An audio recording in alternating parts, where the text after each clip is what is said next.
Hello friends, welcome to my YouTube channel copy cat Ram. मेरा नाम है राम और मैं एक और फेस वीडियो लेके आया हूँ। आज की वीडियो में मैं आपके साथ शेयर करने वाला हूँ 5 यूजफुल टिप्स। जी हाँ, 5 useful tips for HTML developer. ये बहुत ही छोटे और साधारण टिप्स हैं, लेकिन आपके लिए ये बहुत ही काम आ सकते हैं। हो सकता है कि कुछ टिप्स आपको पहले से ही मालूम हो और हो सकता है कि कुछ टिप्स आपके लिए नए हों। तो होपफुली आपको ये वीडियो पसंद आएगा। प्लीज़ वीडियो को लाइक करें, सब्सक्राइब करें और शेयर करें। तो चलिए शुरू करते हैं। तो पहला टिप्स है यूनिवर्सल सिलेक्टर। जी हाँ, CSS में एक यूनिवर्सल सिलेक्टर पाया जाता है जिसके थ्रू से हम सभी एलिमेंट को टारगेट कर सकते हैं। सभी एलिमेंट यानी सभी HTML एलिमेंट, चाहे वो हेडिंग हो, पैराग्राफ हो, बटन हो। तो हम ये देखते हैं कि जब भी हम कोई भी HTML एलिमेंट यूज करते हैं तो ब्राउज़र जो है अपने हिसाब से उसमें कुछ एक्स्ट्रा पैडिंग या मार्जिन वो ऐड कर देता है। तो ये हमारे लिए बहुत ही प्रॉब्लम क्रिएट करता है जब बाय डिफ़ॉल्ट ब्राउज़र जो है इसमें कुछ मार्जिन या पैडिंग वो यूज करता है। तो फॉर एग्जांपल के तौर पे मैंने यहाँ पे कुछ HTML एलिमेंट को यूज किया है, जैसे हेडिंग, पैराग्राफ, बटन और लिस्ट। हेडिंग को इंस्पेक्ट करते हैं तो इसमें आप देख सकते हैं कि ऊपर और नीचे कुछ येलो मार्क आ रहे हैं जो कि ये मार्जिन को दिखाता है। तो बाय डिफ़ॉल्ट ये जो ब्राउज़र है 21 पिक्सल अप एंड डाउन ये मार्जिन को ले रहा है। इसके अलावा अगर आप पी टैग को अगर चेक करते हैं तो इसमें भी कुछ अप एंड डाउन मार्जिन वो शो कर रहा है। तो कितना है? 16 पिक्सल। इस तरह से अनऑर्डर लिस्ट अगर हम इसको चेक करते हैं तो इसमें भी कुछ मार्जिन है, टॉप और बॉटम, और यहाँ पे एक्स्ट्रा है लेफ्ट साइड में 40 पिक्सल पैडिंग। तो ये हमारे लिए एक हेडेक होता है हर एक एलिमेंट को स्टाइलाइज करना या रिसेट करना। तो CSS में एक यूनिवर्सल सिलेक्टर होता है जिसके थ्रू से हम इन सभी को हम रीसेट कर सकते हैं। तो वो क्या है? वो है एस्टेरिक्स या स्टार। ये एस्टेरिक्स या यूनिवर्सल सिलेक्टर क्या करता है कि HTML एलिमेंट, सारे HTML एलिमेंट को ये टारगेट करता है और इसका अंदर लिखे गए CSS प्रॉपर्टीज़ के हिसाब से सबको ओवरराइट या रीसेट करता है। इसको रीसेट करने के लिए हमको भी करना क्या है? हमारा अभी रिक्वायरमेंट है कि हम सभी मार्जिन और पैडिंग को हम रिमूव कर दें। इसके लिए मैं यहाँ पे एस्टेरिक्स लिख रहा हूँ, साथ में मार्जिन 0, यानी चाहे वो अप हो, बॉटम हो या लेफ्ट हो या राइट हो, सभी मार्जिन और पैडिंग को मैं 0 सेट करना चाहता हूँ। तो मैं यहाँ पे सेव किया। अब मैं रिफ्रेश कर रहा हूँ तो आप चेंजेस को देख सकते हैं। तो अभी आप देख सकते हैं कि जो भी मार्जिन या पैडिंग था वो सभी के सभी रिमूव हो चुके हैं। तो जैसे कि अगर आप H1 को अगर आप देखते हैं तो इसका मार्जिन चारों तरफ 0, पैडिंग 0। इसी हिसाब से आप अगर लिस्ट को चेक करते हैं तो ये भी कि सारा 0 रीसेट हो चुका है। सेकेंड टिप्स है कंटेनर विथ। ऐसा बहुत बार होता है कि जब आप वेबसाइट डिज़ाइन करते हैं तो उसमें बहुत सारे कंटेनर होते हैं। उस कंटेनर का साइज अलग अलग हो सकता है, किसी का 900 पिक्सल, किसी का 1000 या 1140 या 1600 अलग अलग हो सकता है। तो आप जब भी इस तरह के कंटेनर को यूज करते हैं तो आप कभी भी फिक्स विथ को यूज ना करें। एग्जाम्पल के तौर पे मैंने यहाँ पे एक बॉक्स क्रिएट किया है जिसका साइज है 1140 पिक्सल। तो फिलहाल आप यहाँ पे जब CSS प्रॉपर्टीज चेक करते हैं तो मैंने यहाँ पे क्या किया है, मैंने यहाँ पे विथ 1140 पिक्सल मैंने यहाँ पे मेजरमेंट दिया है। तो इसमें प्रॉब्लम क्या है? इसमें प्रॉब्लम तब अराइज करता है जब हम इस कंटेनर को या इस पेज को जब हम छोटे डिवाइस में चेक करते हैं। आप जैसे इस छोटे डिवाइस में इसको चेक करेंगे तो आप देखेंगे कि नीचे जो है इसका हॉरिजॉन्टल स्क्रॉल बार चला आता है। तो चलिए इसको स्मॉल स्क्रीन पे चेक करते हैं। स्मॉल स्क्रीन पे चेक करने के लिए मैं इसको इंस्पेक्ट मोड करता हूँ और फिर आप यहाँ पे देख सकते हैं कि जैसे मैंने इसको छोटा किया, ये जैसे ही विंडोज साइज 1140 से छोटा हुआ, आप यहाँ पे देख सकते हैं कि एक हॉरिजॉन्टल स्क्रॉल बार चला आया। आप इसको जितना छोटा करेंगे उतना ही इस हॉरिजॉन्टल स्क्रॉल बार बढ़ते चला जाएगा। तो इसको फिक्स करने का तरीका क्या है? इसको फिक्स करने का तरीका ये है कि आप कभी भी विथ का जो है फिक्स साइज कभी भी यूज न करें, इसके जगह आप यूज करें मैक्स विथ। तो इसको सॉल्व करने का तरीका क्या है? तो इसको सॉल्व करने का तरीका ये है कि हम विथ दे दें 100 पिक्सल, सॉरी 100%। चलिए रिफ्रेश करते हैं और देखते हैं कि क्या आउटपुट आता है।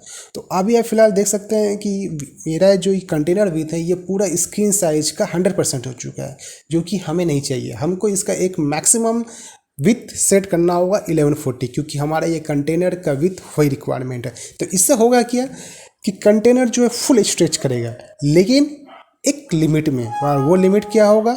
वो लिमिट होगा हमारा मैक्स विड्थ जो हम देंगे। तो चलिए यहाँ पे हम लोग मैक्स विड्थ देते हैं।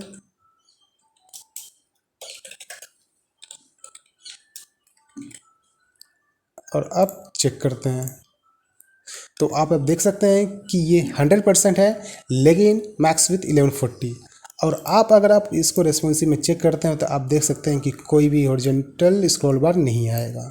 ये ऑटोमेटिक विथ के हिसाब से वो एडजस्ट करते चला जाएगा।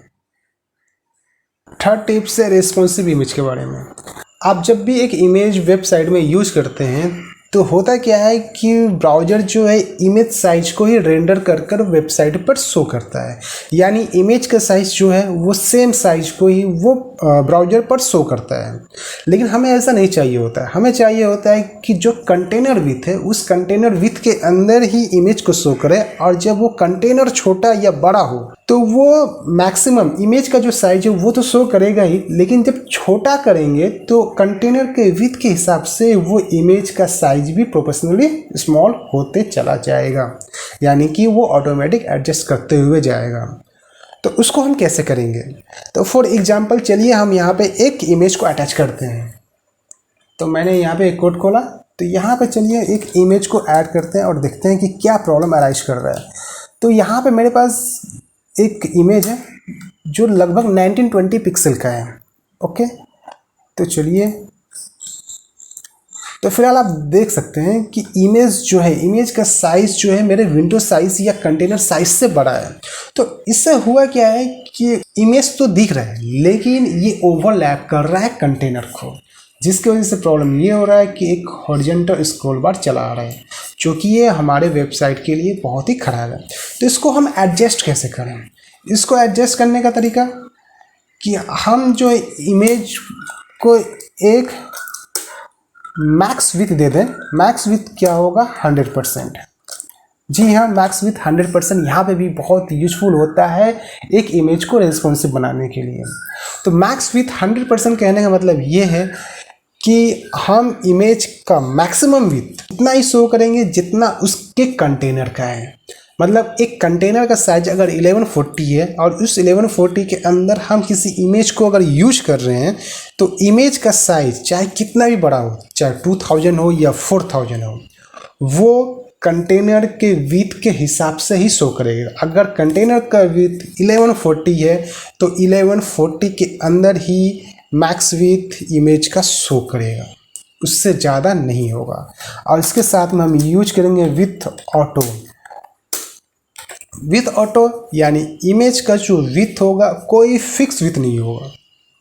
ठीक है, कि बहुत सारे ब्राउज़र क्या करते हैं कि इमेज का जो साइज होता है उसी साइज को वो रेंडर करते हैं या उसी साइज को वो अप्लाई कर देते हैं। तो हम इस चीज़ को हम ओवरराइड करेंगे विथ ऑटो के साथ कि कोई भी फिक्स विथ नहीं है, इसका विथ ऑटो होगा। जितना वो कंटेनर या इमेज का साइज है उसके हिसाब से वो चेंज होते रहेगा। तो चलिए अब चेक करते हैं। तो अब आप देख सकते हैं कि कंटेनर, यहाँ पे जो कंटेनर का जो विथ है वो 1140 है। ठीक है, और इसमें पैडिंग 10 पिक्सल है। तो वो अब कंटेनर के विथ के हिसाब से अपने हाइट को वो एडजस्ट कर चुका है। इसके अलावा इसका फ़ायदा ये भी है कि अगर हम रिस्पॉन्सिव करते हैं तो आप देख सकते हैं विथ हम जिस तरह से छोटा बड़ा करेंगे इमेज का साइज भी उस तरह से वो प्रोपोर्शनली इंक्रीज या डिक्रीज करते रहेगा। अगला टिप्स है लोडिंग एट्रीब्यूट। लोडिंग एट्रीब्यूट ये कहाँ यूज होता है? ये भी यूज होता है इमेज टैग के साथ। तो ये इमेज टैग का एक एट्रीब्यूट है लोडिंग। इसका एकमात्र एक ही वैल्यू है, वो है लेजी। इसको यूज करने से क्या होता है कि ब्राउज़र बाय डिफ़ॉल्ट जैसे इस लेजी वैल्यू को पाता है, इमेज को लेजी तरीके से या स्लो तरीके से लोड करना शुरू कर देता है। इसका सबसे बड़ा बेनिफिट ये है कि सारे के सारे इमेज एक साथ लोड नहीं होते हैं। एग्जाम्पल, मान लीजिए आपका एक वेबसाइट पेज है जहाँ पे 10 इमेजेस हैं। तो अगर कोई भी यूज़र जब फर्स्ट टाइम उस पेज पे विजिट करेगा तो सारे के सारे 10 इमेज एक साथ लोड नहीं होंगे। और वो कब तक लोड नहीं होंगे? जब तक आपका वो इमेज वेबसाइट या पेज पे जो यूज हुआ है जब तक वो यूजर स्क्रीन के व्यू में ना आए। तो इससे क्या होता है, यूजर का डेटा सेव होता है और साथ में आपका वेबसाइट का स्पीड भी इंक्रीज कर जाता है। इसको यूज करने का तरीका क्या है?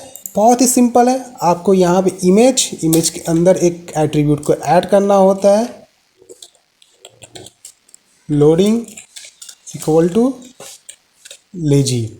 पहले ये जो लोडिंग का काम होता था पहले हम जावास्क्रिप्ट से करते थे, लेकिन ये लोडिंग एट्रीब्यूट आज के सभी मॉडर्न ब्राउज़र में सपोर्ट करता है, तो यहाँ पे जावास्क्रिप्ट की कोई ज़रूरत नहीं है। सिंपली आपको सिर्फ और सिर्फ आपको यहाँ पे ये लोडिंग एट्रीब्यूट को यूज करना है और उसके अंदर वैल्यू पास करना है लेजी। बाकी सारा काम ब्राउज़र कर देगा। और हाँ, आप अगर इस चीज़ को लोकल मशीन में चेक करते हैं तो शायद आपको ये इफेक्ट शो न करे, लेकिन जैसे ही आपका कोड एक बार लाइव हो जाएगा, एक बार आपका कोड जब सर्वर पे पहुंच जाएगा तो आप इस इफेक्ट को अच्छे से देख सकते हैं। ये वेबसाइट को स्पीड को इंक्रीज करने में बहुत ही हेल्प करता है। तो नेक्स्ट टिप्स है CSS वेरिएबल। जिस तरीके से हम जावास्क्रिप्ट में एक वेरिएबल डिक्लेयर करते हैं और फिर उसके अंदर डिफरेंट टाइप ऑफ डेटा को हम लोग स्टोर करते हैं, उसी तरीके से CSS के अंदर भी एक वेरिएबल फंक्शन है जहाँ पर हम किसी भी नाम से कोई भी एक वेरिएबल क्रिएट कर सकते हैं और उसके अंदर डेटा स्टोर कर सकते हैं।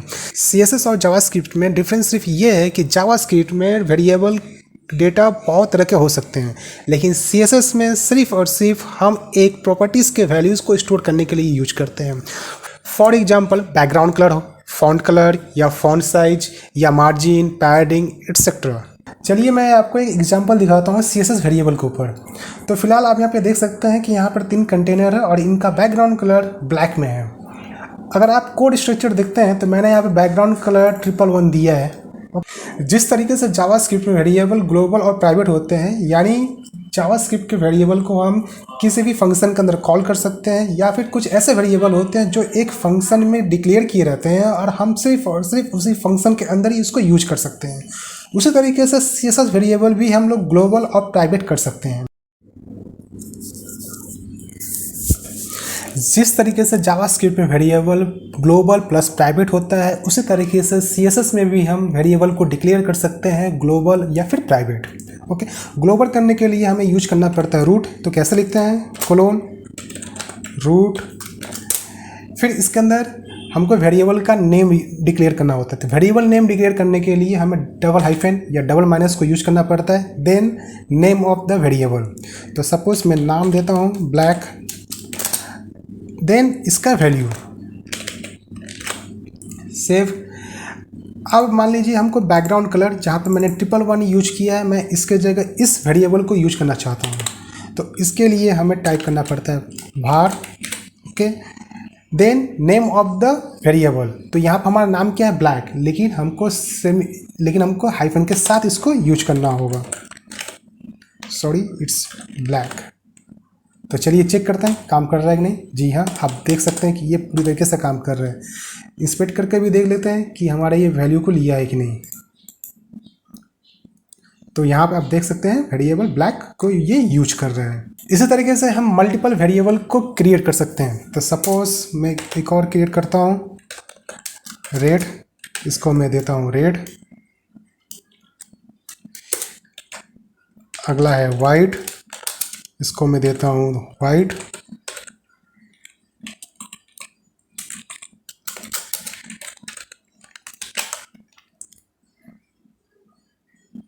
अगर हमें रेड को यूज करना है तो हमको सिंपली बस इस वेरिएबल को चेंज करना होगा। ओके, तो अभी हमने जो देखा ये था ग्लोबल वेरिएबल। अगर हमें प्राइवेट वेरिएबल क्रिएट करना है तो वो भी हम कर सकते हैं। इसके लिए हमें इस वेरिएबल को डिफाइन करना पड़ता है उस प्राइवेट कंटेनर के अंदर। सपोज फॉर एग्जांपल मैं इस कंटेनर को मैं कंटेनर 2 करता हूँ और इन सारे प्रॉपर्टीज़ को मैं कॉपी पेस्ट करता हूँ और यहाँ पे मैं नेम दे रहा हूँ कंटेनर 2 और इसका मैं कलर देता हूँ ब्लैक। ओके, अब मान लीजिए कि हमें एक वेरिएबल क्रिएट करना है जो सिर्फ और सिर्फ कंटेनर 2 के अंदर ही यूज होगा। कंटेनर 2 या कंटेनर 2 के अंदर जितने भी चाइल्ड एलिमेंट हो गए हम उसके अंदर ही सिर्फ यूज करेंगे। कंटेनर 2 के बाहर कहीं भी उस वेरिएबल को हम यूज नहीं कर सकते हैं। इसके लिए हमें इस कंटेनर 2 सिलेक्टर के अंदर ही वेरिएबल को डिक्लेयर करना होगा। ओके, तो चलिए एग्जांपल के तौर पे मैं यहाँ पे क्रिएट करता हूँ। मैं इस वेरिएबल का नाम देता हूँ प्राइवेट। और इसे मैं कलर देता हूँ पिंक। ओके, और इसी वेरिएबल को मैं यूज कर रहा हूँ कंटेनर के लिए, तो मैं ब्लैक के जगह पिंक करता हूँ। तो इससे क्या होगा, हमारा जो ये लास्ट वाला कंटेनर है ये पिंक हो जाना चाहिए। तो आप यहाँ पे आप देख सकते हैं कि ये पिंक में हो चुका है। चलिए फिर से वो कलर चेंज करके देखते हैं। तो मैं इसको पिंक की जगह मैं इसको येलो करता हूँ। ओके, अगर हम इस वेरिएबल को बाहर यूज करना चाहें, यानी कि कंटेनर में यूज करना चाहें, तो हम यहाँ पे यूज नहीं कर पाएंगे। फॉर एग्जांपल चलिए हम इसको करके भी देखते हैं। तो मैं रेड को प्राइवेट वेरिएबल से रिप्लेस कर रहा हूँ और इसको अब रिफ्रेश करते हैं। तो आप ये देख सकते हैं कि सारे के सारे वाइट हो चुके हैं। क्यों? कि प्राइवेट के अंदर जो वैल्यू है उसको वो एक्सेस नहीं कर सकता। होपफुली आपको ये समझ में आया होगा। आशा करता हूँ कि मेरे द्वारा दिए गए टिप्स आपके लिए बहुत ही यूजफुल साबित होंगे। अगर आपको ये वीडियो पसंद आया है तो प्लीज़ वीडियो को लाइक करें, सब्सक्राइब करें और इस वीडियो को बाकी लोगों के साथ शेयर करें। अगर आपको लगता है कि मैं कुछ टिप्स भूल गया हूँ या फिर आपको कुछ क्वेश्चन है तो प्लीज़ कमेंट बॉक्स में कमेंट करें। मैं आपके हर एक सवाल का जवाब देने की पूरी कोशिश करूँगा। Thank you.